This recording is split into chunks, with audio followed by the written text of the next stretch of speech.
Definitely a unique way to kind of do that. Yeah. Hey, creativity. Yes. Kudos to that. You know what? And some people might be bugging about this snow. Gosh, when you got to throw a pun, Abby's the one to do it. Good job. Yeah, we've got a little bit of some snowfall this morning, even a little wintry mix out there.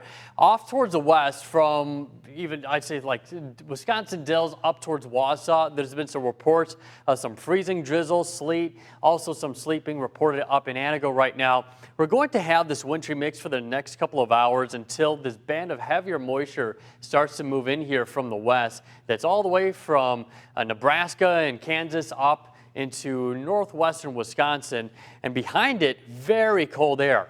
Winter weather advisories, winter storm warnings, even a blizzard warnings. Not so much for the snowfall in Iowa, but the howling winds, and with them being a flat area, and that's going to cause some blowing and drifting snow.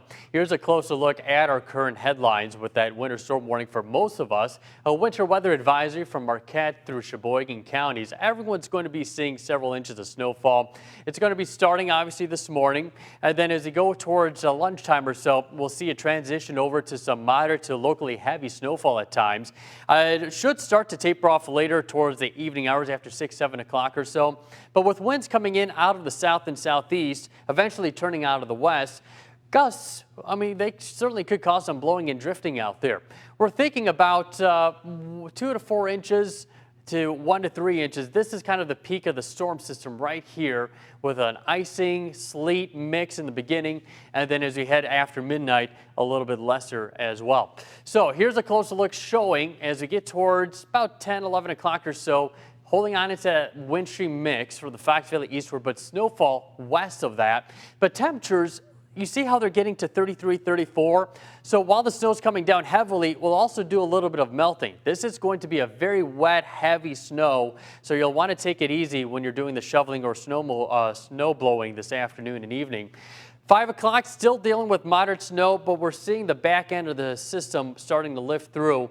Cold air will rapidly push in here on the backside. Look how quickly the temperatures fall by 3 o'clock on Friday down into the lower teens. So about 4 to 7 inches for most of us.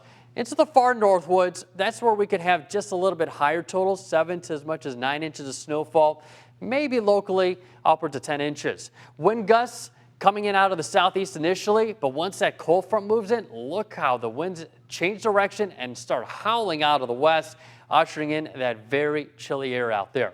So temperatures right now, upper 20s and lower 30s, but right along the shoreline, we've got at or just above the freezing mark. That wind out of the southeast is bringing in some of that milder air off Lake Michigan with surface water temperatures right around 35 to 37 degrees.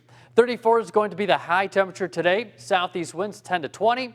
Tonight will cool off to 7. It is going to be a chilly night with wind chills probably near or just a little bit below 0.